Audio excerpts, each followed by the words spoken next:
And being knocked down and dragged into an alley by drunken rowdies is a hard way to learn. And we are the Way to Leaf, and this is the Leafcast. Welcome. This is episode 12. Yes, and no, it's episode 145. Oh, We're the dead. And I meant 12. I meant 12 squared plus 1.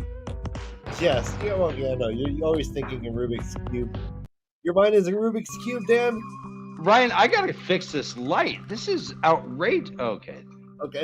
That's better, right? Did you just use your mind and move that? That's yeah, amazing. yeah. I'm like, I don't move see the your arms light. move at all. I told the sun to go away. All right. Well, obviously we're All right. stalling for time because our first-time readers are not ready yet. So, hey. So actually, hey, we are covering chapters 3 through 9 of Winter's Heart, and we are knee-deep in it. 3 through 9, Ryan. I will give us $1 each if we get through all 9. All 6 chapters, rather. I think we will, but I'll still give us $1 because we earned it. Because we earned it. Yeah. Because we earned it. All right, Dan, are you where should we put the dollar? In your G-string or in your tie? Yeah. I mean, I continually swing on the pole, Ryan. I do not get off the pole. So wherever you can put it while I'm swinging around, oscillating, you stick it where you can. Okay, well done. Well said, Dan. Speaking well said, let's start the episode. We got 6 chapters to cover. Let's bring our guests. What would we do without Novan Garden, Ryan? I said 6, and I just got instantly corrected. This is the way. Bring them in, Ryan. They're here.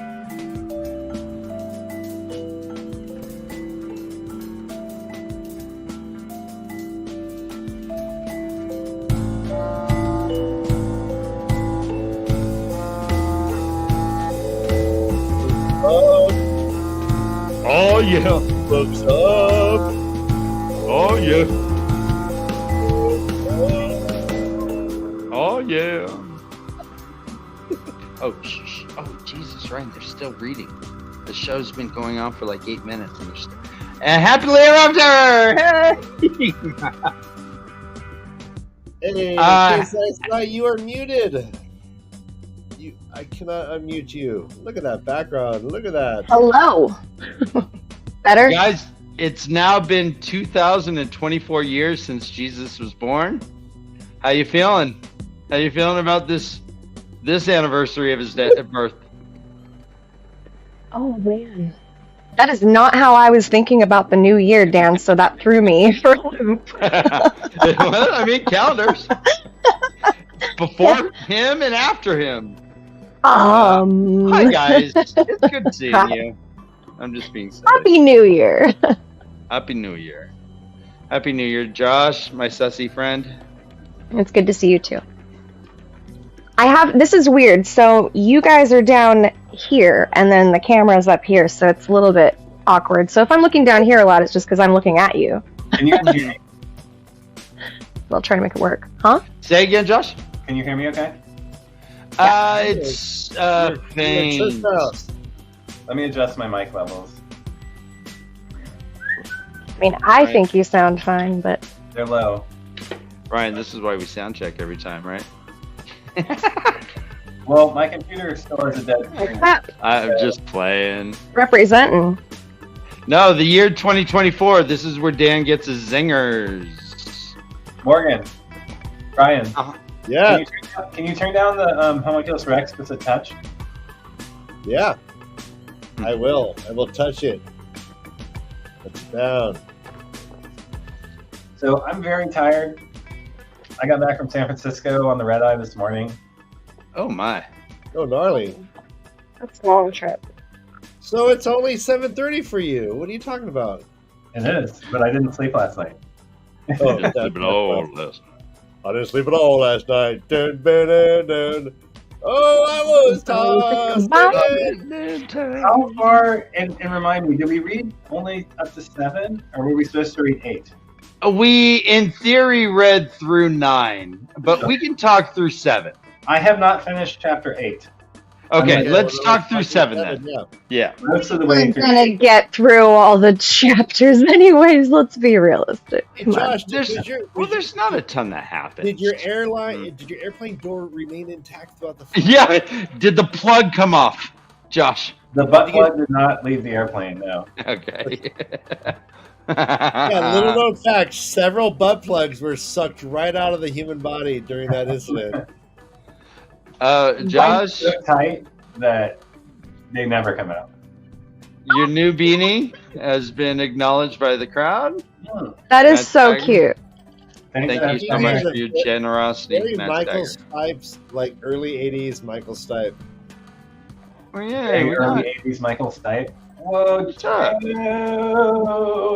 Joe. Well, I acknowledge your exhaustion, and I say we just jump right in, shall we? Yep. Yes. Where are we starting?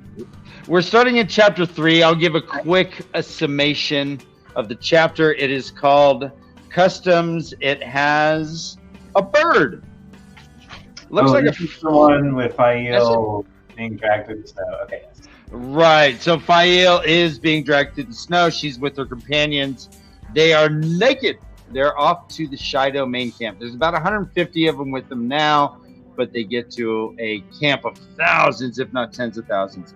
At one point, they're examined for damage and hoisted on people's shoulders like sacks of pork, maybe? Pork? Sacks of pork? And carried the rest away to avoid. You don't put pork in a sack, Dan. What? What is the sausage? You could pork someone's sack, but you don't put pork in a sack. You don't carry pork in a sack. Okay. I don't know. How do you carry your bacon, Ryan? I just no. Oh, it's a boulder, over the shoulder boulder. Oh, sure. Of course. Fael tries to stay awake but falls asleep and has a few weirdo dreams. And then she is given tea. They get to the place. She's given tea.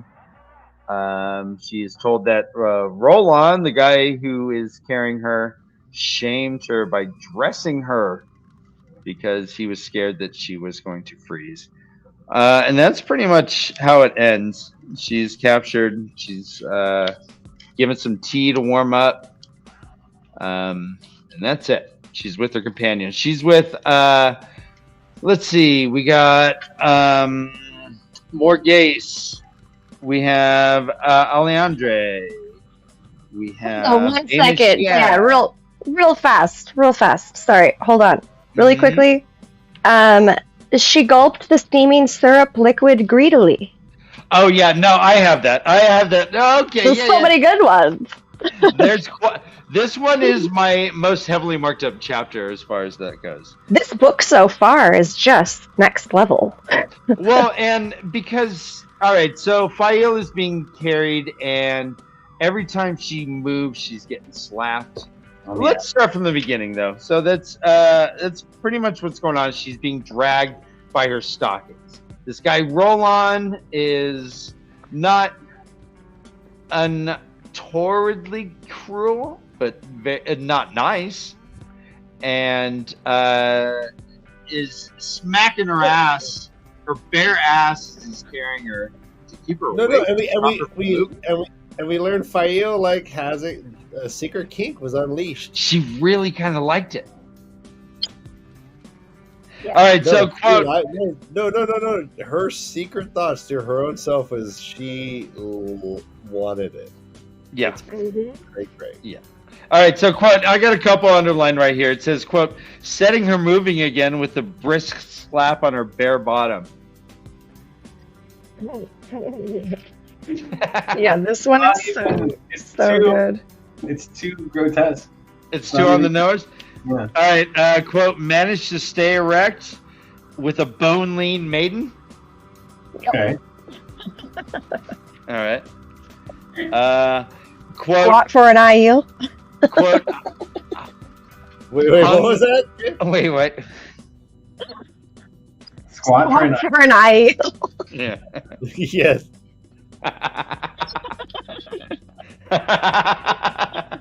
That's a good one. I put, quote, hung weeping. Nice. God, All right. So that's so sad. So we get her being captured. She's like, my husband's gonna come. She's trying to be coy about like scoping things out. She's like, we're gonna escape any fucking time now. I know it. I got to be alert.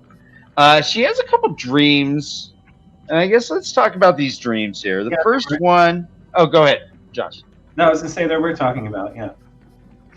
The first one is she's sitting on Perrin's lap. She's getting the grind on.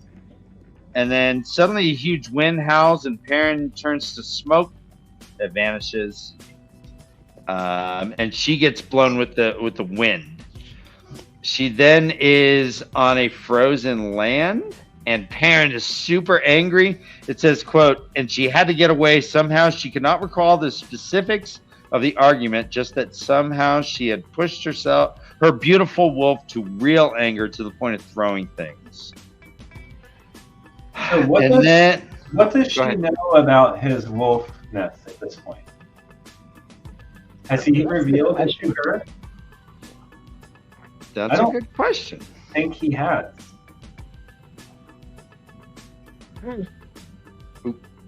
I'm here. I'll be right back.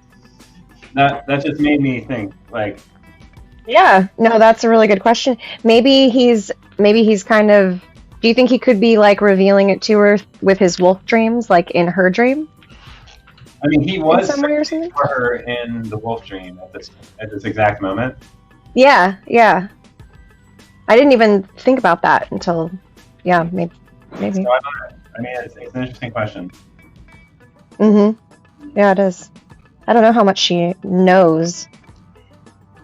And how, like, realistic is that, though, to them? Like, for her to find something like that out, how realistic is that in this world, though? I don't think I have, like, a good grasp on what that would mean. Like, would it be the same as, like... I mean, it's not the same as in our world because they have channeling and different magical things anyway, so I guess it wouldn't be as, like, fantastical as it sounds To find out that he's to us. connected to the wolves.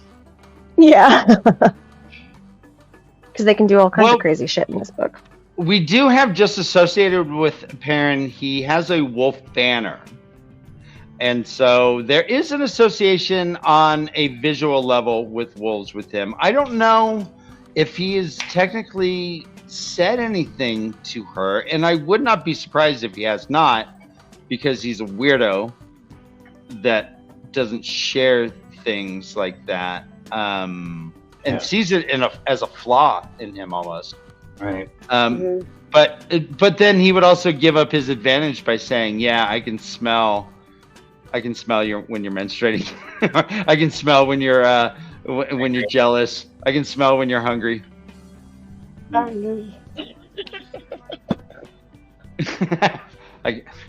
can smell. It is funny because, like, he describes, like, he smelled disgust coming from her or something like that. Like, he smells these emotions, and so he would smell definitely, Being turned on. all the things you just mentioned. So yeah, funny. What were you saying, Ryan? Oh, go ahead, Ryan. Oh, I was saying Chad's jumping into the drinking game. So Yeah, I like it. That is a drinking obligation. The one I have, Oh, the one I had underlined is Fael opened her mouth for another. Nice. And here's Noman Garden. Nice. Excellent. There was one other one that I totally... Oh yeah. I forgot my pen, so I totally missed it. But I'll forget it. Quote, licked with tongues of ice. So here's a good one. Quote, exploded on her tongue and she seized the man's sinewy wrist weakly with both hands. Nice. She gulped the streaming syrupy liquid greedily. Yes. That's Yeah, the it's all one. the same. Yeah, it was the tea. It was a thick tea. It was like syrup, maple syrup tea, I think. This jumps right into chapter 4 when Savannah jumps in to the discussion. So I'll just kind of bleed in. Is there anything specific that we missed in chapter 3? Besides the drinking obligation, there wasn't much. Yeah, there's another excellent one that I cannot find. But oh, I guess there is something at the end here. So she is speaking with she's speaking with a woman, the Guy Shan. Oh, after the Guy Shan. Oh, the Guy Shan. She's speaking with the Guy Shan, and the Guy Shan's this older guy, and she's like, "Yeah, I'm not supposed to even be freaking Guy Shan by your customs." And he's like, "The Shido break many customs," he told her placidly, "but I do not. I have over half a year yet to wear white. Until then, I will serve as custom demands." And then he kind of gave her some more tea. So I guess, I don't know. There's a man of honor, I guess. I don't know. But do you think someone who's Guy Shan would actually help someone try to escape, I guess? If they're a true Guy Shan? They would not. Because honor would... Well, even if the Shido was showing honorless behavior, also be people of honor, and escape is not within that.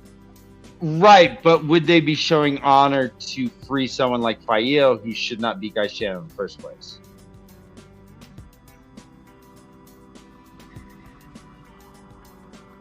Honor's freaking weird. All right. she wanted. Oh my god. She wanted the man to play her like a drum. Did we get that one?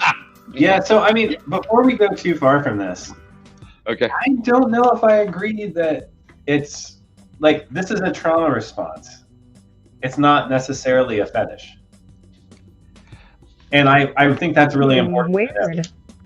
I agree with you. I think we are making light of something that is. I mean, if this was about men, you would not be acting this way. So I just feel like it's important to note that like this is a trauma response. This is not her fetishizing being spanked. It's her reaction. No, she doesn't want to. She doesn't want to fall asleep. Yeah. She's like, please hit me so I can remain cognizant. Yeah. Yeah, no, she's badass. She's yeah. We know she likes spanking. It's true. It's true. But there are hundreds of thousands of Shido. Hundreds of thousands of Shido. There's Shido Josh, the size of Cleveland. Way to kill a joke with a trauma response. Yeah, no. Like, Yeah, sorry. like narrative. God damn it. It was way funnier when she was getting kinky. Now you're like, oh, It was funny. Gosh. Not the best studio. it's chosen by proxy. Ryan, do you want levity?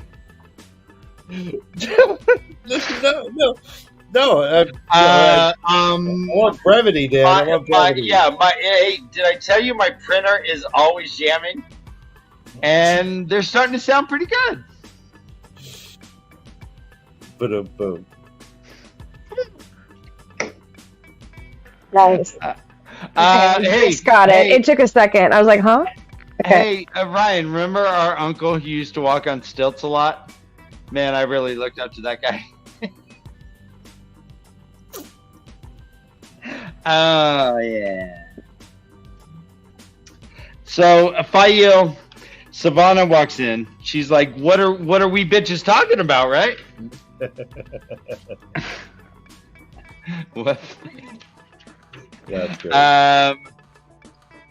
Hold on.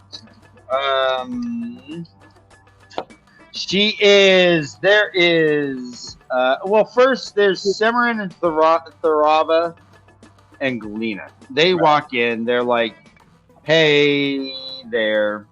Savannah walks in when Aleandra's like, hey, I'm a queen, y'all.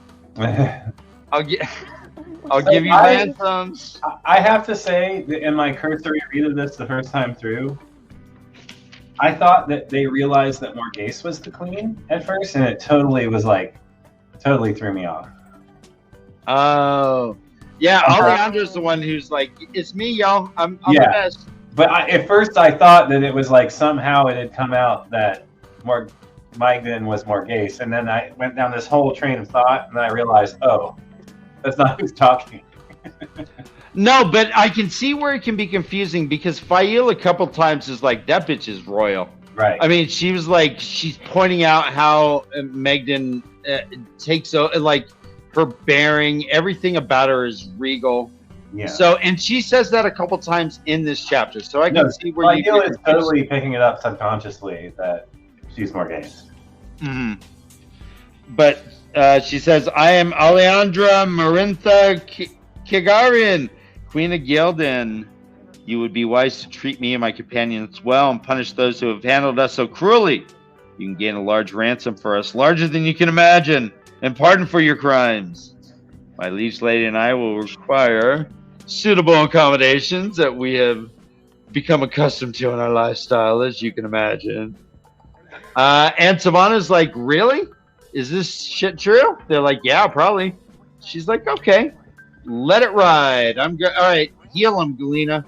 Galena's the timid one. She heals him super fast. And then she's told that they serve Savannah now and are given jewelry. They go out to walk. There's a walk and talk with Thurava. Thurava's like, tell me all about Savannah. They're like, okay. And then there's a walk and talk with Galena. And Galena's like, oh, Fael Teobira? That's fucking interesting. Just go get that smooth white rod from Therava's tent, and then you'll be free. You'll masturbate with it, and everything will be fine. This is a crazy first day. So let's go, I guess, a little bit slower.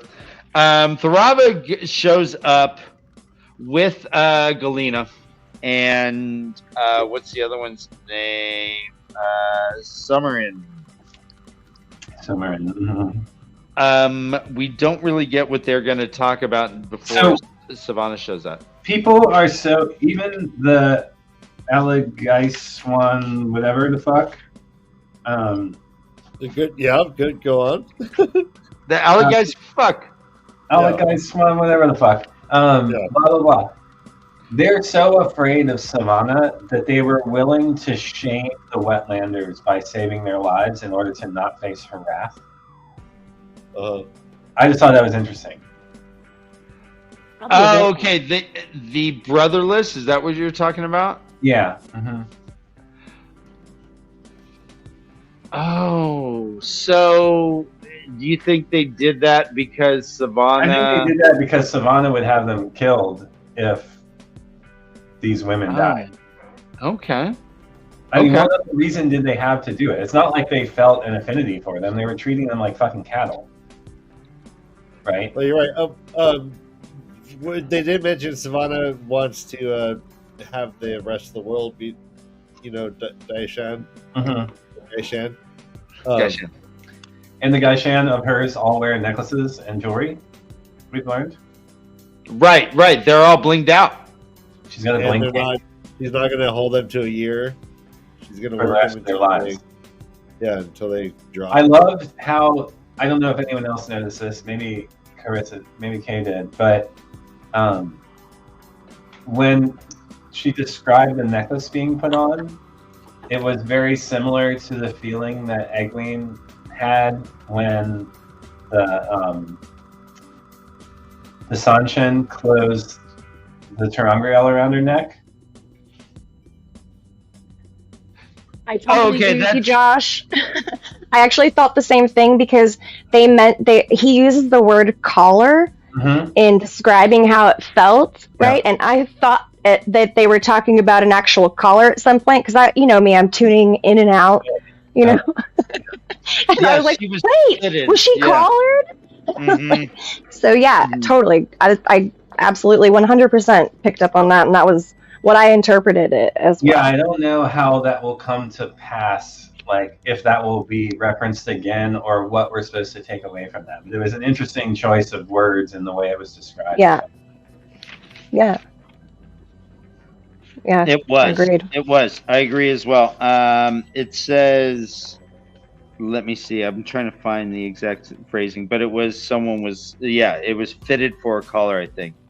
Well, there's this one Nevin Garden put. It seemed one blow too many for Alejandra, who said staring at nothing as she was belted and collared. Mm-hmm. It was To also her, the collar's catch snapping shut sounded like a prison door being locked. yes, that was the line. Yeah. Yeah. That was right after you served Lady Savannah. But you know what? I'm just gonna read this, and you tell me. I'll ask you, Kay. Quote, and I'm gonna do it ASMR.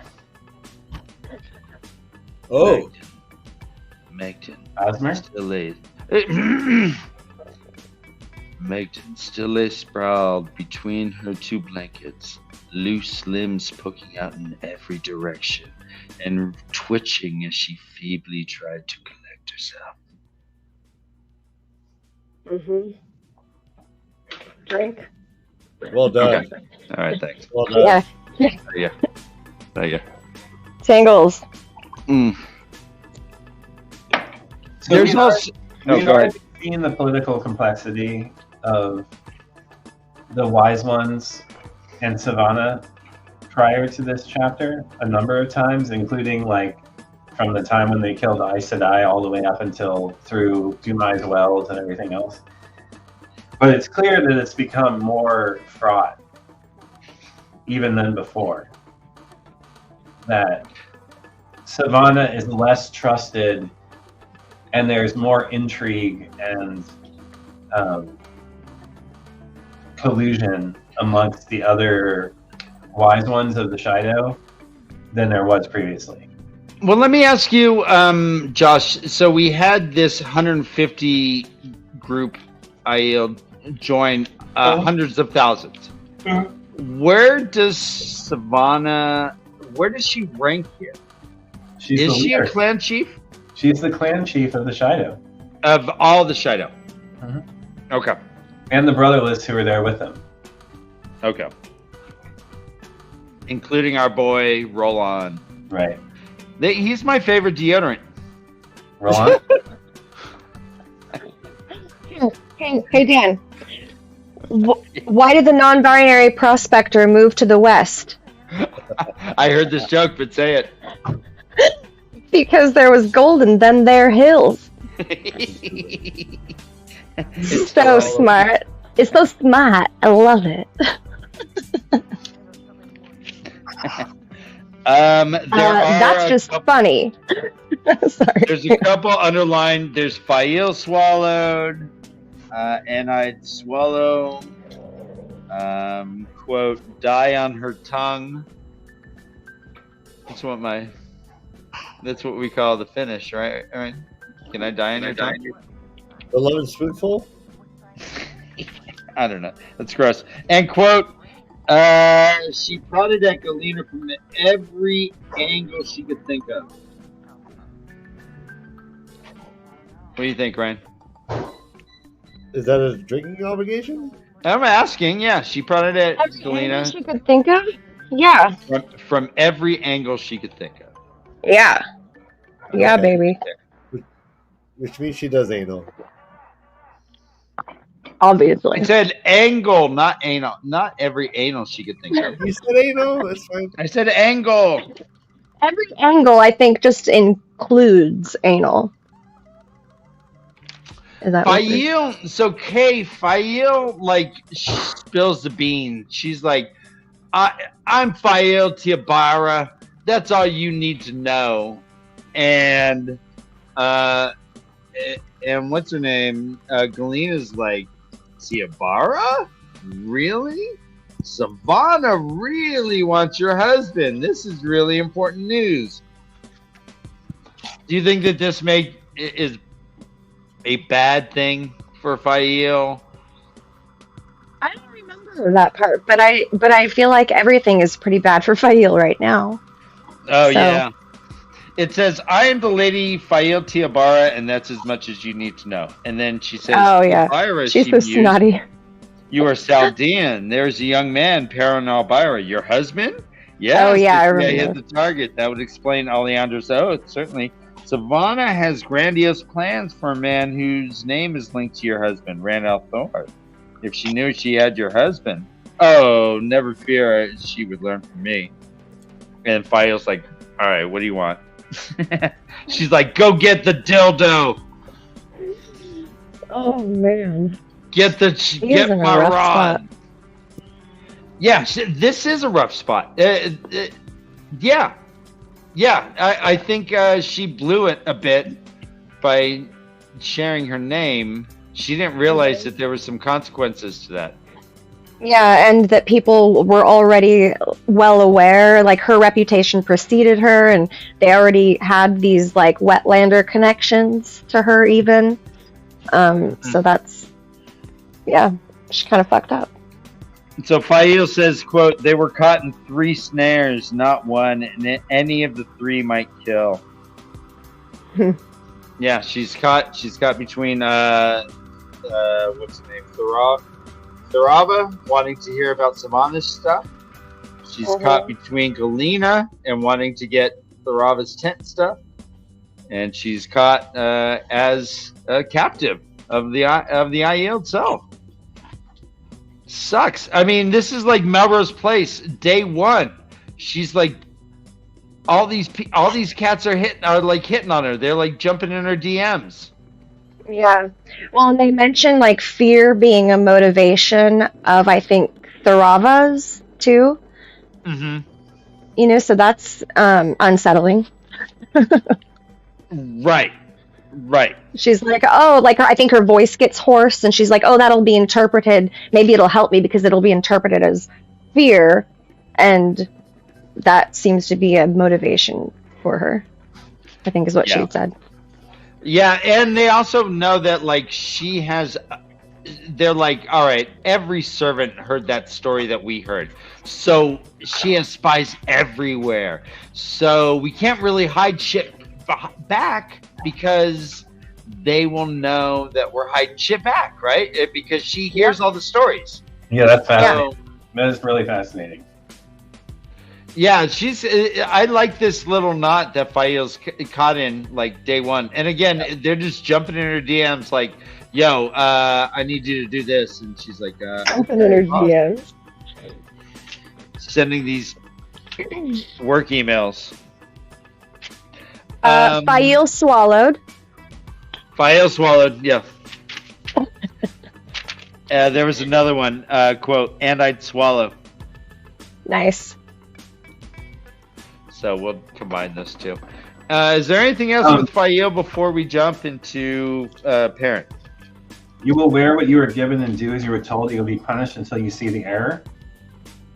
Good job! Fucking BDSM style. Wow. If we're going there, then Josh, okay. Too weak to do anything but obey. Mm-hmm. Uh-huh. Put her in a collar and later I'll bend her over my knee. Yes. Oh my god. Yes. So yeah, what else? Anything I missed with Fael before we jump to Parent? And the Dragon Reborn was on top. All right, god damn it. I love how the queens Great. are coming to take back power.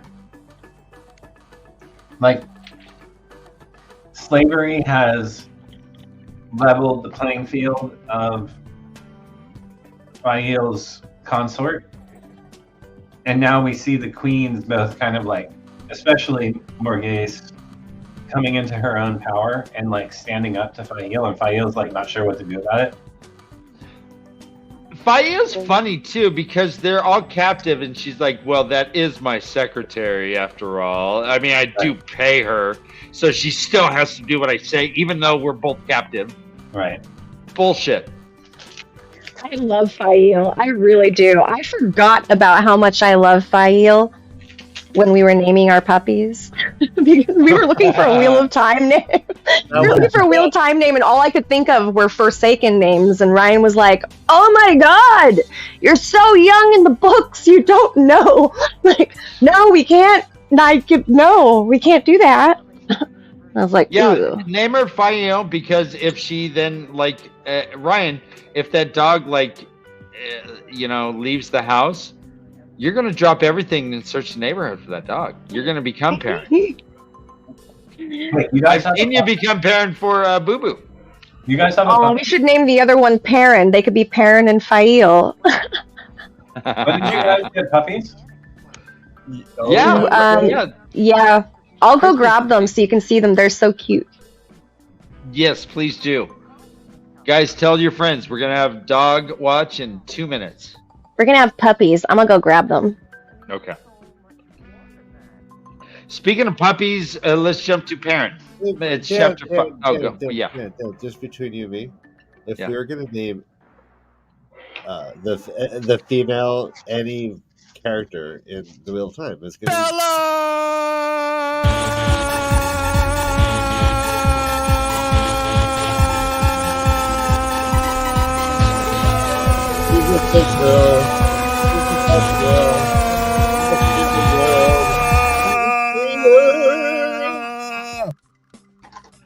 I really think you should do that now.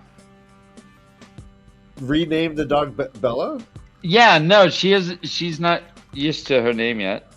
I guess seriously, just like every time, like in the morning, I'm just like Bella. And you named a dog that had a name for like 12 years. You have changed its name. All right. Oh, yeah. look at There's Crispin. look at that. That's Crispin, Bane and yeah. Chad. Bane and Yeah. Chad. Bane and Chad. So this guy's so pretty, right? He's so pretty. Wait, And looks like a little teddy bear. Demonetized because of that wiener shot. Oh no. Yeah. Obviously. And then this is Freya. Freya and Crispin is what we ended up with. Man, Freya's got a poop. She's got a big old fill belly. She does. She's got a big old belly right now. I think she has to pee. I'll be right back. Aren't they the cutest? Yes. They are shit. Wait, so you currently have 4 dogs? 5. Five. 5, Josh. Okay. Mm-hmm. Is that a Shih We'll Tzu? leave that to simmer. They're teeny tiny. They barely count, Josh. It's a shit What poo. kind of dog is it? They're shit It's poos. a shitty poo? They're shit poos. Yeah, they're the two worst names put together. Shit poos. Huh. How would you Like if you shit normal do? and then poo. A cockle zoo? What? Oh, Cockazoodle zoo. No. Never mind. A zoodle. Cockazoodle All right, so let's jump into Perrin. Perrin, this is called Flags. This is chapter 5. It has the classic wolf icon. And Perrin is in the wolf dream. He is fully submerged in the wolf dream. And I'll give just the summation here, because guys, I seriously write so many pages of this stuff. So Yeah, no, Gotta but use- it is a shit poo. Those are shit poo puppies. They're little tiny shit Shih poos. Tzus. The mom was a Shih Tzu. The dad was a Shih Poo. So they're mostly Shih Tzus with a teeny tiny bit of poodle. a Shih Tzu poo. Shih Tzu poo. A Shih Tzu. A Shih Tzu Zip Shih Poo. Shih Tzu Shih Poo. Shitty, So just shitty, lots of pooing and shitting, shitty, shitty poo-poo. basically. All right, so Perrin is in Berline's tent. He had been saved, apparently, because he and Talonvor were just sitting on that bluff while the snowstorm came, just looking at nothing, just thinking about everything. And he almost lost his feet. They got all frostbit. He gets a wolf dream where he's in there too deep. He's looking for Fael a bit, and Hopper is like, "Get the fuck out of here, bye." he wakes up. Bearlane's in the room. He's naked. And Bearlane is kind of flirty. Okay, hang on. No. Yep. Bearlane's not flirty until douchebaggy fucking Perrin refuses to accept her laying down the fucking swords. She's like, can we please just stop? And he's like, fuck you, we're gonna stop. And then she like dives back in deeper. Well, I mean, all right. So let me finish the recap real fast, and then let's jump into that. All right. So he's naked. Bearlane is flirty at the end, and rumors are starting to spread about him. The women are kind of giggling or smirking. Her search party died, and 10 people were killed. But Gaul and Elias and all them are still no sign. They're still hunting. The prophet, he hears that the prophet has brought too many people. He's brought like hundreds. He was supposed to only bring 100. He brought them all. He's like, come on, boys, kegger. And the Two Rivers folk up on the hill are packed and ready to go when he sees them. Now let's get to Bearlane. Bearlane, let's talk about Bearlane. Perrin wakes up. He offers a fucking truce, and the dumb motherfucker refuses it. Perrin he didn't refuse. He is confused. He's a confused little puppy boy. Perrin is naked in her bed without his consent, so he is already guarded. What the fuck? It's not like he can have a boner while he was passed out from the wolf dream. What? But people are going to talk, and we see in the next chapter that they have talked. Well, yeah. So you better accept that Lenny's all pissed. She's all trying to seduce him. I agree with Josh. I just really do. Dumb motherfucker. Like, it's annoying. It's really annoying. I think Perrin's just a big baby bitch. And yeah, like, handle your boners, dude. And it's fine. Like, whatever. If they're going to talk, then they're going to talk anyway. So, like, do the right thing. I don't know. Yeah, there's just, he makes all the wrong decisions. Okay, let's put this in real world situation. Let's say that there was someone that you thought was showed inappropriate attention to Ryan in your presence, and you're like kind of fuck that girl.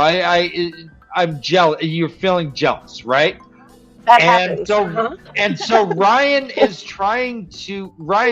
Perrin is trying to respect your feelings and be like, wait a minute, why am I naked in this bed of the person my wife doesn't want me to be naked in a bed ever? It's disarming and it's rough, and we have to recognize that he has been put on the back foot here when his dealings, and so yes. But he does the right thing, right?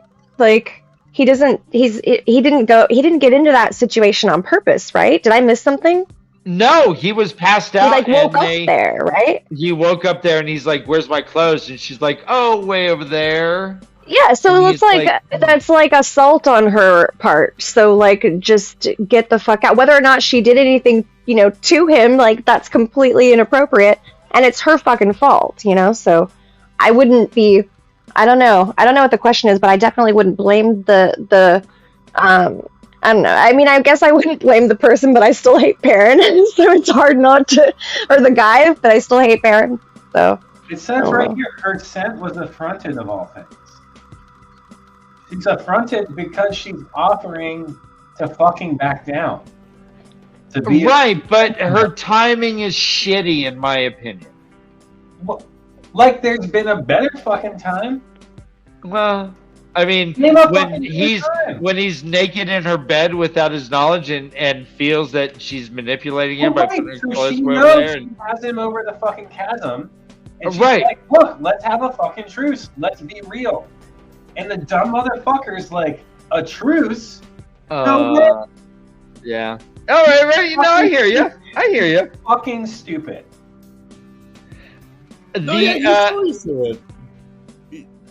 I'm sorry. It makes me mad. How he acts here makes me so mad. Yeah. I mean, Josh. I mean, his wife just got fucking kidnapped, though. Yeah, and so and yeah. again, the woman that could be his best friend and confidant, who he knows loves him, essentially, is like, hey, let me be there for you. Let's have a truce, so I cannot play this role that I play of making you feel uncomfortable. And he misses it entirely. And he dives back into it, and he's like, "Oh, of course he's going to be this way." No, because Like, he's no, a stupid dumb fuck. monkey. He's a blacksmith. She just, like, you can't blame him for being dumb. All right, I will quote this here, Josh. Quote: "Despite what you may have heard, you will be only the third man to share my bed." She goes on to say, "The other two were politics. I've got You will be pleasure, and more may than one." Yes. This is inappropriate at best when his wife has just been kidnapped. It is, but this is after he screwed up. well, to me, could it be that he read her right? If he had have read her right? Yes, I accept a truce, she would never have said that. This is the price he's paying for being a dumb fuck. Her timing was bad. Well, she wouldn't have done it if he had said yes. Let's have a truce.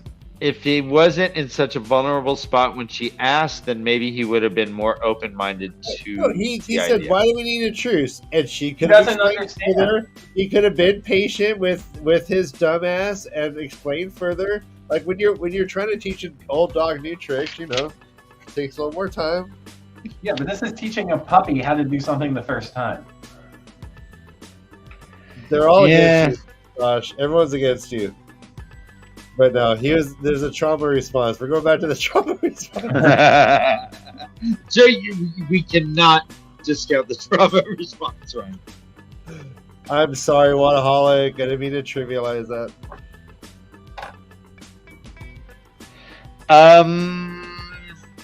There's talk about Massima, right? That he's been meeting with the Shanshin. And it looked practiced. Not the first time. Faio has a whole bunch of spies. We do get this reference finally again to the hammer feeling heavier than it should. Or the axe feeling heavier than it should.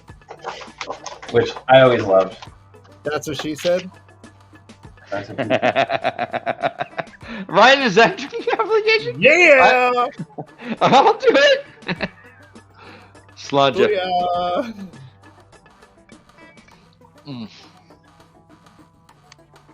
All right.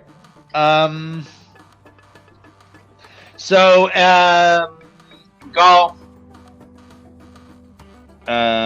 Elias, everyone else have not returned. As of this point, Perrin has not heard from anything. And we go into chapter 6. If you're down with that. Okay. Wait, talk to me.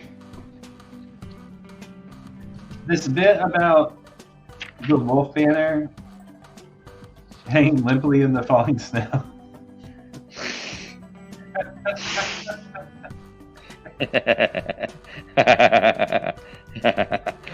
I also like that he said Faio always said spying was a wife's work. What does that mean? Josh, what is the opposite of drinking obligation? Do you have to go purge? You have to give back somehow? Spying stuff, though. Honestly. Inappropriate, Ryan. So inappropriate. As I extinguish the cigarette on my arm. Been there. This chapter ends with Perrin saying, "All right, I gotta go see Massima. This is fucked up. I gotta go take care of this."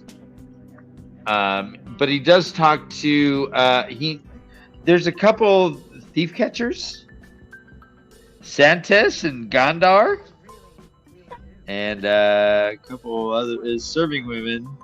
Rosine, the thief catchers all have the greatest names. And Rosina and Nana are sure that Perrin has fucked Berlane 3 times Sunday. They're all giggling. They're all tittering. They're all like parents' suspicions are correct that everyone thinks that like his wife's kidnapped and he's like, all right, time to bone. The first night. Oh yeah. Oh, all night. Oh yeah. Look at Hopper. Hopper, you see me? Oh yeah. Uh-huh.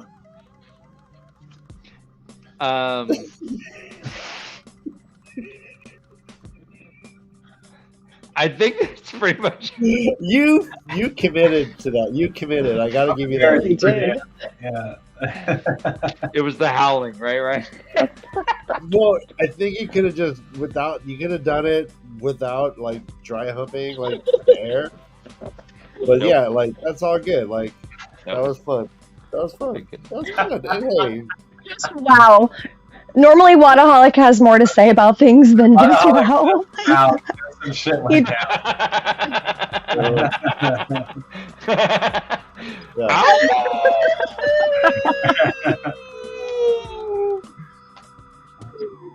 That was funny. Ears? Yeah, no. Wait, why did All you right. make Hopper the cuck? Why would Hopper just be watching? Jesus, Dan. Hopper's always watching, man. What? Don't you know? Oh, I see. Ryan, So- you have 5 dogs. You don't think Hopper's always someone Like- named Hopper? Ryan, you Oh, know what? the dog always walks up to the That desk. would just be without so the cup. sad. Come on. Sorry. Every orgasm is preceded by a dog's head on the edge of the bed. I'm sure I do not remember having done it specifically, but I'm sure I asked my mom like if God sees everything, like does he watch? Does he watch people boning? I would not have asked my mom that. I would have probably said something like pooping, and I'm sure my mom had some sort of amazing response, like he would, Amazing Catholic. like he would. Oh no, put my some- dear! It's only the Pope who watches. It's only the Pope who watches you masturbate, Ryan. and Santa Claus. Oh, Hope knows all. she just And your wiped your optometrist butt because out, you go okay? blind. They're like, I think you're developing your cataracts at such a young age. Wait a minute. Have you been masturbating? Okay, did she just bite the earbud out of your ear? No, my hair pulled it, but she does chew at everything, and she licks like there's nobody's He's like not nobody's me. business. Like Oh, That- wow! That's my Twitter profile. I look like there's nobody's business. She Uh-huh. licks like this. that's your stage name. Yeah. Lick like All right. nobody's business. Chapter I'm gonna make 6. that's gonna be the name of my ASMR channel now. Thanks, guys. No, okay. So I want to. So to Lick Josh's like- credit, like literally, Perrin could smell Berylane, right? Perrin could smell that Berylane was sincere when she said, "I want Fael to be saved more than anyone." Right. And he's like, "Wow, you smell sincere."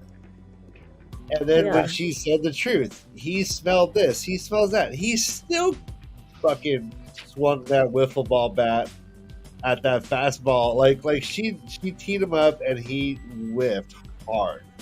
He's And not so- in the mood, Ryan. He's not in the mood. Not now, Berylane. Then he could have just said that. I think he honestly was like, what truce? I think we get along fine. I don't even know what the fuck you're talking about. Get the fuck out of my tent. Give me my clothes. I mean, am I wrong in assuming that means like I'll stop flirting with you? Like, Yeah, no, I think I agree with you. I agree. I think she was like, yeah, I'll cut, the that's shenanigans not the out. shit. Your wife is fucking missing. I don't want to fuck with you. And he's like, Well, what? that is yeah. What?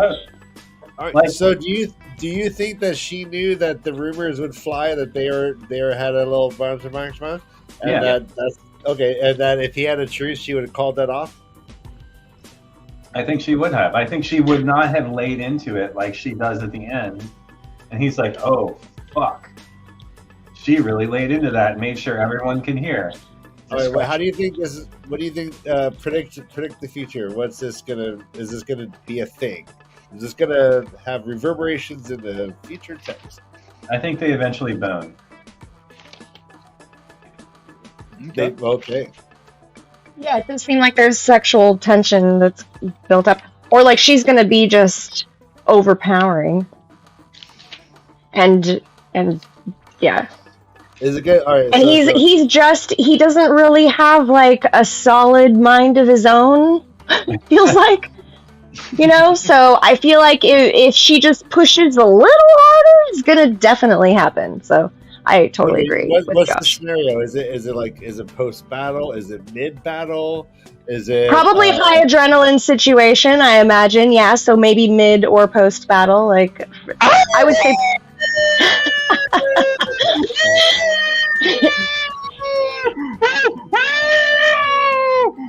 After Victoria.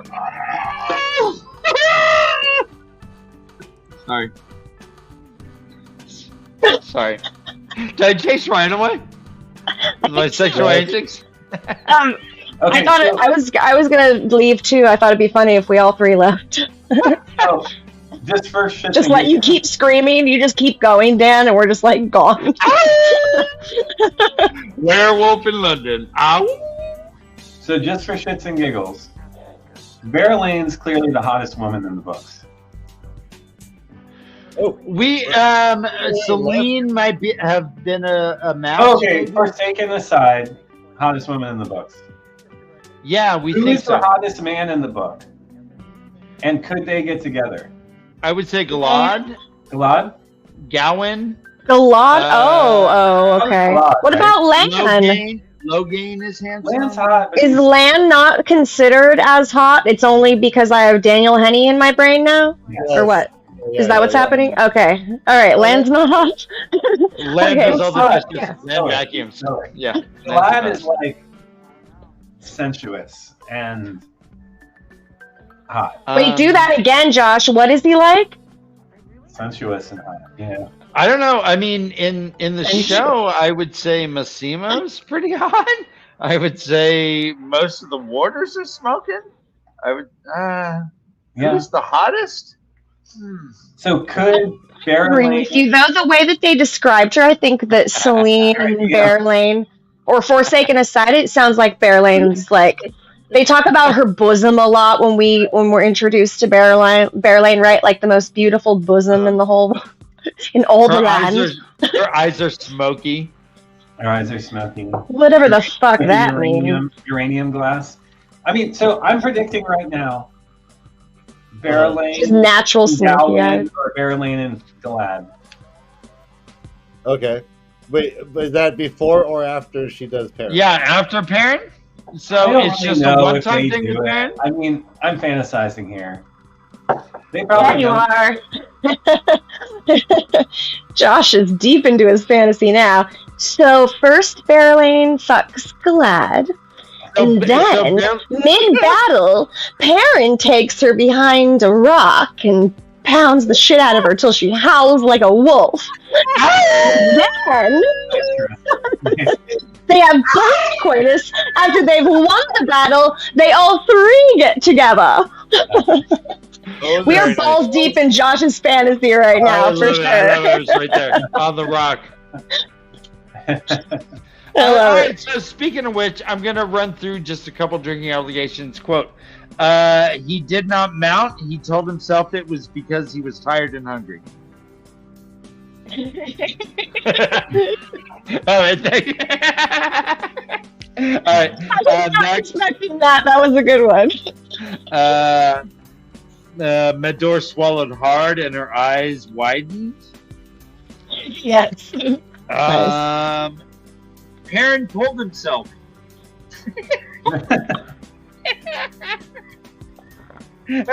Okay, I gotta get the first drink down before I spit it out my nose. That's so funny. He fingered the Told doll. himself. Oh, gross. Oh, gross. And finally, I did pale triangular scar, which I guess that's not really it. Yeah. How about this? Tossed from the saddle by a horse made skittish by bobbing people. Nice. I have two of them here.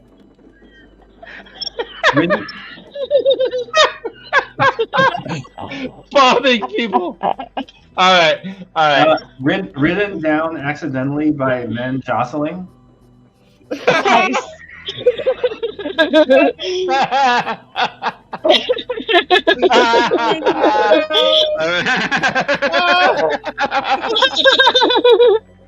Okay. Okay, and then one more. One bony hand gripped the edge of her cloak, and the other held a brass-studded cudgel nearly as long as her arm. Yes. Okay. Left breast rather than the shoulder. Nearly as long as a baby's arm?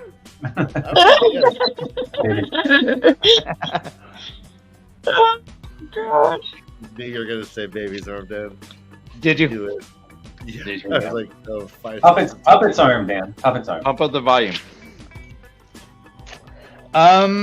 So in summary, Perrin, in addition to his fucking wife, he now has to deal with the entire Shida army, however many there were, quote, the Shanshin, because they saw Shanshin creatures and footprints. And there's a mounted army that they're finding evidence of. Did you pick up on that, guys? Wait, what? Sorry, what did you say? There was a rather large army that people are finding evidence of. Elias found horse shit and campfire stuff that was buried. I don't know what I'm doing. I was trying not to laugh. He found horse shit. Scratched up and I couldn't help it. I think it was the way you said it, though, Dan. You were like, yeah, they found a lot of horse shit. He found horse shit. Kind of gritty. Yeah. Horse shit. Elias comes up, hands it to Perrin. Perrin goes, "What is this horse shit?" And Elias goes, "It's horse shit." He's like, This exactly. is not- Exactly. You're right. So there is a mysterious, I guess, group. They, what Perrin thinks that it might be White Cloaks or Shanshin. It was like the puzzle Master Luhan kind of made.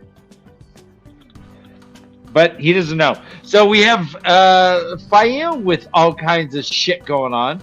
We have Perrin with all kinds of shit going on. And he's opted to go see Massima. He's like, I gotta go fucking see this fucking prophet, zealot, crazy man. And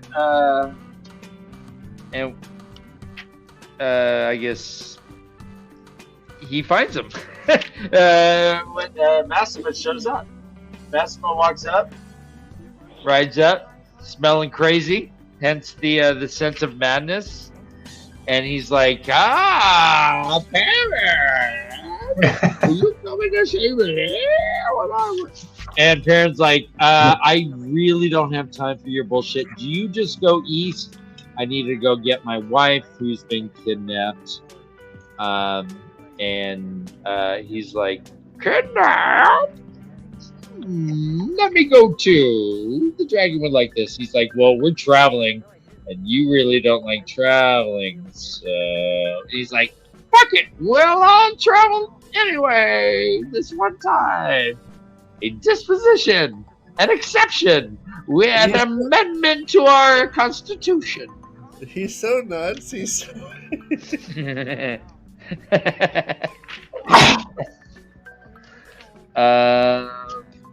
Yeah, I guess I jumped to chapter 6 already doing that stuff. So, and then so that's how it ends. Is Massima shows up and he's like, "Yeah, fuck it, we'll go too. Yeah, we'll travel. I know it's gross, but we're gonna do it."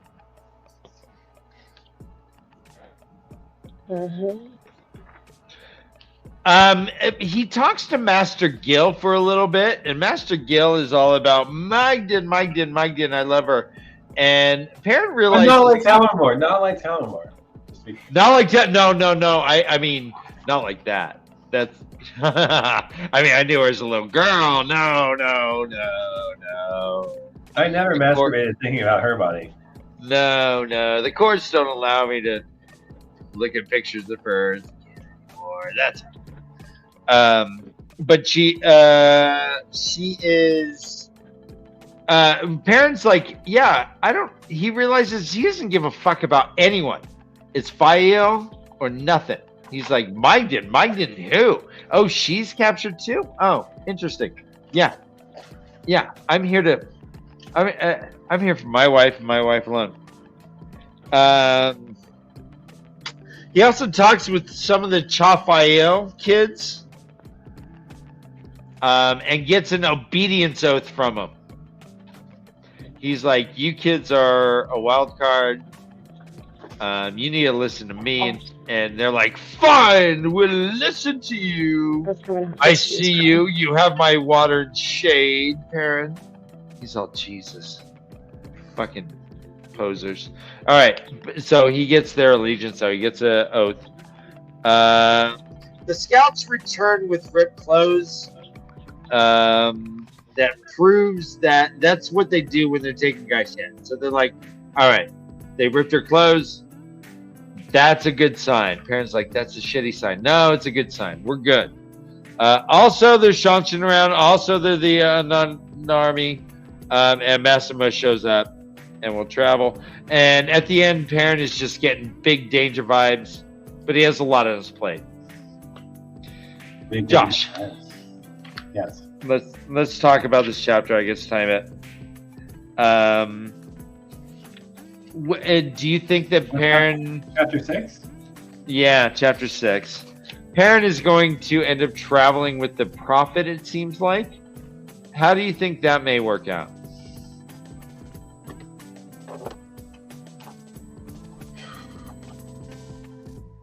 Fine.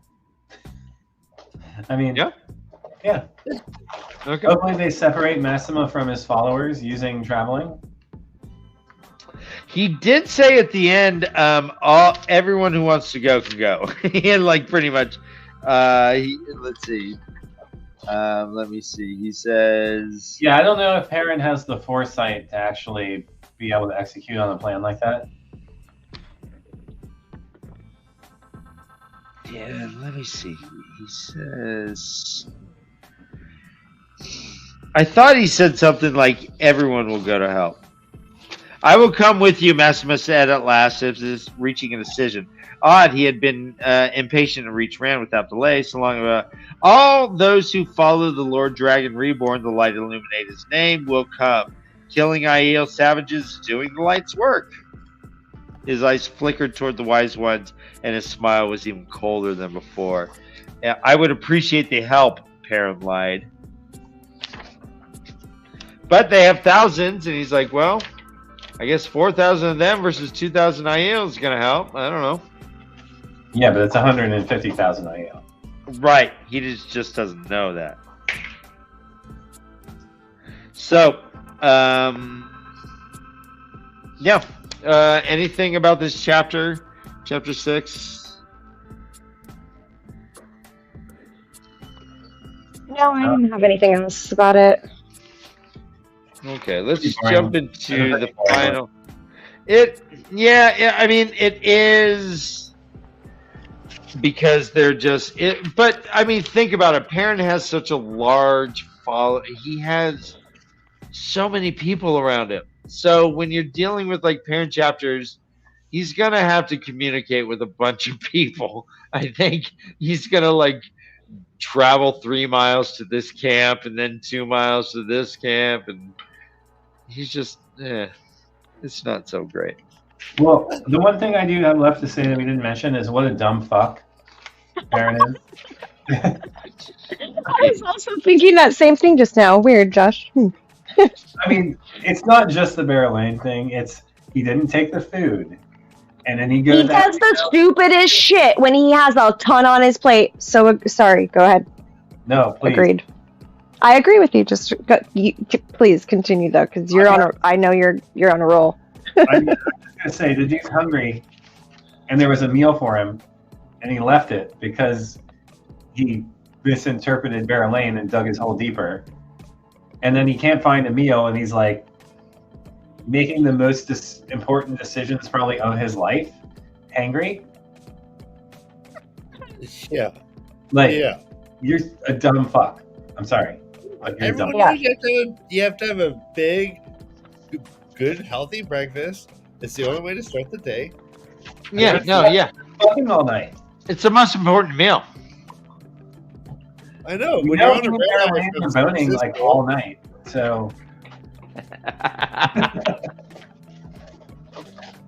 You imagine though, like walking around that camp and thinking like everyone thinks you cheated on your wife, Josh. yeah, but also everyone thinks that you just slept with the hottest bitch in the place. Sure. Yeah. Okay. Okay. You know what? It's all about perspective. Oh, tell me, Garden, you fucking monster. Yeah. Wow. Angry like the wolf. That's funny. And sing it. You fucked the hottest chick in the world. Hottest chick in the place. Yeah, Sure. but also everybody thinks. Josh, what actress do you think of if you're picturing Berylane? Do you have an actress? Do you have a porn star? Sorry. Do you have a waif from Somebody, you gotta give us somebody. Monica Bellucci. There you go. Monica Bellucci, with John's You're daughter, You're right? supposed to say it. Right. Is that John Belushi's daughter? Josh is supposed to say it. Monica Bellucci.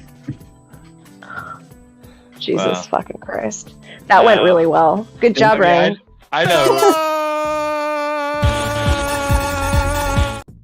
All right. Look, Freya No. has a Gumby toy. How fun is that? The Gumby. Gumby! He was once a little green slab of clay. Gumby, Gumby! you should You should see what Gumby can do today.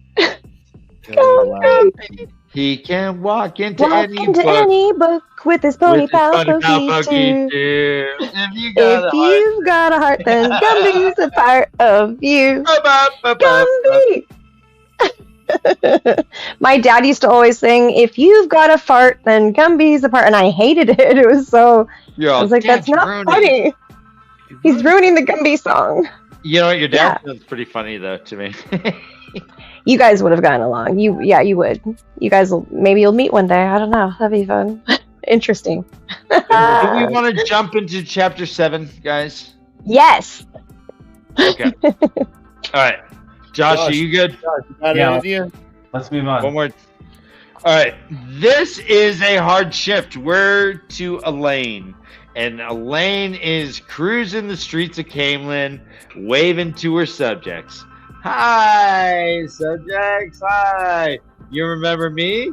I'm your queen now. Yes. Yes. Hello. Elbow. Elbow. Wrist. Wrist. I am here. She To has rule. to, she's got to be seen because, quote, she did not yet hold the heart of Camelin. But she owned it. I mean, she had her banners were up on the fucking walls, but it was tepid response when she walks down the road. She still has to earn her space. Like she earn her is spot. right, and she's like forcing the issue, maybe a little bit. I don't know. She's with a Sedai named Urethra. Urethra. Close enough. Her warder named Ned Yarman. So her warder Ned. Urethra, her warder Ned, and a bunch of lady guards. She picked out some lady guards. She has a lady warder. Now she has lady guards. It's pretty on point. We learned there's 10 sisters at an inn. We don't know if this is nefarious, if it's Elida's work, or if they're just sussing the situation. We don't know. We know that kidnapping is a part of these politics. The heirs to thrones are regularly kidnapped, it appears, in Andor. She sees soup kitchens.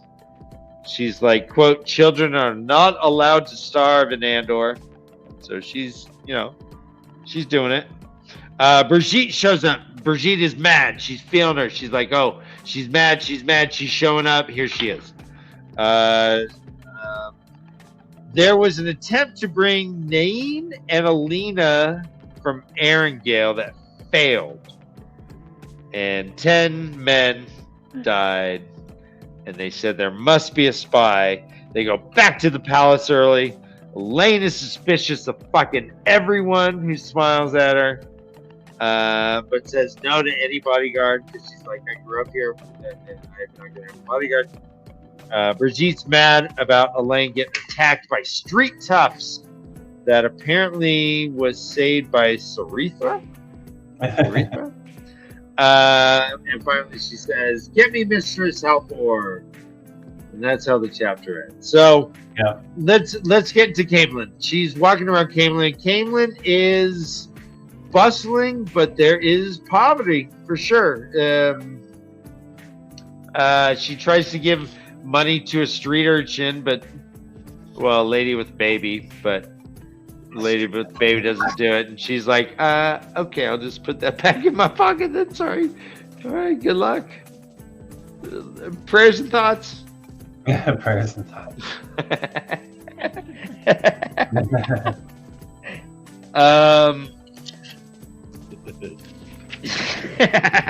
P's and P's. Yeah, she's out there just trying to market. She's marketing herself, right? She's like, I'm your queen, but it's tentative at best and kind of volatile. So I'm going out in all my queen garb. I have the daughter heir thing in my hair. I'm riding into a coach. I got my lady guards. No one's seen lady guards. What do you guys think about the Aes Sedai in the end? There's 10 of them there. 3 left. 2 new ones came back. Elaine does not think that this is behavior of something that is coordinated by Elaida. Right. But the fact remains that Elaida has put out a hit on her, more or less. Mm-hmm. And she has to be very, very careful. And these 10 Aes Sedai are there. Do you guys have bad feelings about them? Do you think they're neutral? What do you guys think? Didn't they mention that the agelessness isn't present in these Aes Sedai? Yeah. Like, are they? What's different about them, Josh? I did not totally catch. Is it just that they aren't? Are they actual Aes Sedai, with the rings and stuff? And if they've taken the 3, have they taken the 3 oaths? Yeah. So these are actual Aes Sedai. I think we get into the next chapter, which we're going to talk about. I think next week, chapter 8. That's where there's a lot of old ladies. Okay. Okay, yeah. Maybe that's what I'm thinking more of, and that we'll get into. Okay. My other question, though, about this particular chapter, though, was more so about there's a young guy that passes by Elaine at the end of this chapter, I think it is. Right? Yeah, and then he does a really, really big, an exaggerated bow to her, and then he sees the ring and thinks she might be able to read his mind, and then he gets kind of skittish and freaked out, and she notices how young he is, and then thinks to herself oh, he's too young to be a spy and be up to no good, and also he's definitely up to something that he doesn't want anyone to see. So he's not going to tell anybody that I'm Aes Sedai, I think, or is that what it was what she was thinking or alluding to? I think that's what happened, but it was just curious to me because then she also thought she's like, well, I'm not that much younger than him though. And Right. like basically implying like, and I'm doing all this fucking crazy shit, you know? Uh-huh. And I can be duplicitous when I have to be, and I've done a lot of things to like survive, and I'm not that much older than him, kind of thing. That's what I took out of that. I mean, she didn't say all of that, but that's how I interpreted it. Well, and also, what a snot is. So I did not like Elaine here. She says, "quote Find Mistress Hallfor and ask her to see me immediately in my apartment." She told him, then added in a not unkindly voice, "And you might remember your superiors won't be pleased if they find you gawking at the palace when you should be working." Yeah, she was a bitch here. She was totally. She grew up there, so she takes it all for granted. But this guy's like, "Wow," and she's like, "Hey, don't gawk, dummy." Yeah, but I think I've already read through chapter 9, but like I at this point, I think that this kind of behavior and stuff can come back to bite her in the ass. But yeah, people are already after her. Right. You know? Right. So. We know that there are spies, and she is sus of everything. And then she talks down to this guy and says, "Hey, get to work, dummy." And she's like, "Wait a minute. Was he a spy?" Yeah, everything.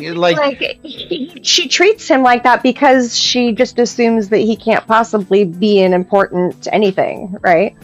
This paranoia is justified in a way, and yet she will not take bodyguards. Right. Yes. Oh my gosh, I'm so glad you mentioned that. I forgot to mention. Yes. What the fuck? Everybody's trying to get a bodyguard around this girl, and she's so resistant. She's like, "I've been through shit with Avi, and I can handle myself." Like, she's like, "I grew up here. My childhood bedroom was, 4 floors up and 3 miles down your mother the was hallway. queen, and she was supposedly killed by like what the? How on this in this place do you think you're fucking safe? I don't know. I don't know why she won't take a bodyguard. Why not? I mean, I'm hoping she's just not like consistently that arrogant and stupid, but I feel like she kind of has been arrogant at least throughout the thing. I think we're just really seeing it because she's in her comfort zone, and she has to like put that mask back on of like being the queen. I think she's having some trouble like finding her footing with doing that, Well, to your point then, Kay, let me ask both of you, what changes for Brigitte as being a warder to a queen? A lot, in a sense. I mean, she has to defer to the queen's judgment in a way that she wouldn't have to if Elaine was just an Aes Sedai. Yeah, there was a lot that changed. Elaine was also just like speaking down to her, kind of, and like making fun of her, like, "Oh, are you jealous of the warders? I'll get you a warder cloak like that." I don't know. It was kind of funny. That's how I took it. Anyways, it was just like she's like, "I don't want your fucking cloak." Yeah, yeah. She was just like, "I don't need that shit. What are you talking about? That's not what's important. Can we get you a bodyguard, please?" Please. Right. So yeah, it ends with her asking for Mistress Hallfor, Har for one and one for all. Har for one. Har for hardcore parkour.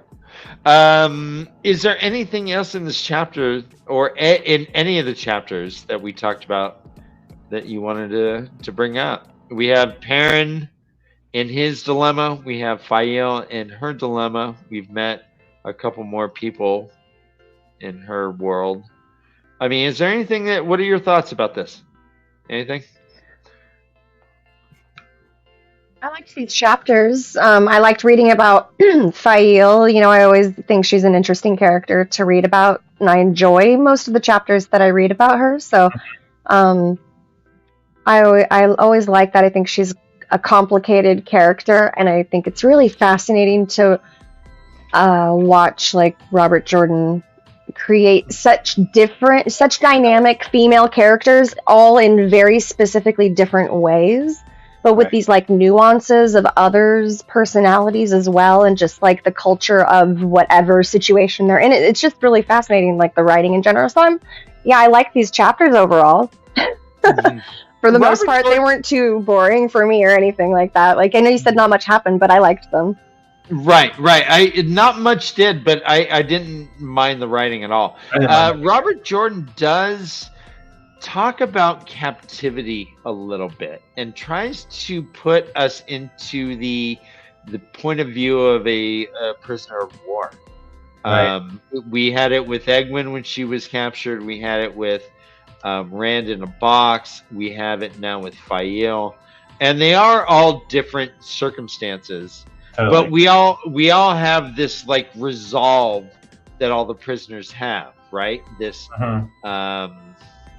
and we see Galena, who is the opposite of resolve to a certain degree, by being so sheepish and adoring to a certain degree, at least on the outside.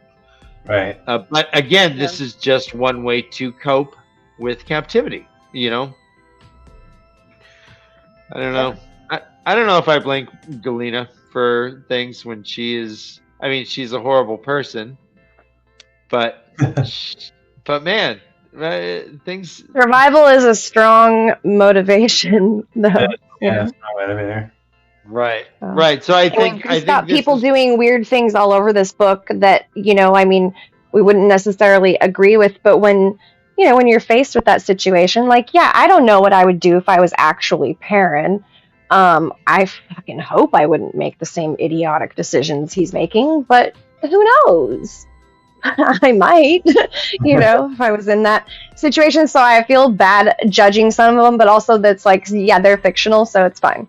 Right. And trauma and desperation I think he is including that within Perrin's descriptions, Right. Yeah. Yeah.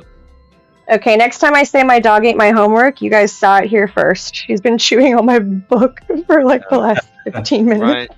Right, your It's all dogs are getting soggy. they're destroying. Oh. The corner's all soggy after Oh, through chapter 8. is that a drinking obligation? Well, I think this has been wonderful. Let's wrap it. It's always fun. Wrap it like a Christmas gift, and I hope you all had great Christmas gifts. Wrap it like it's hot. I hope you all. Did you guys had have good New Alexis Year? We talked about that, right? Yeah. And I will be out of town next week, so I'll have a different background, right? Okay. You're going away. Yeah. Yeah. I won't say it here. I'll just say have a nice trip. Thanks. Yeah. Be it'll good. safe. Bon voyage! Bon voyage. Bon voyage.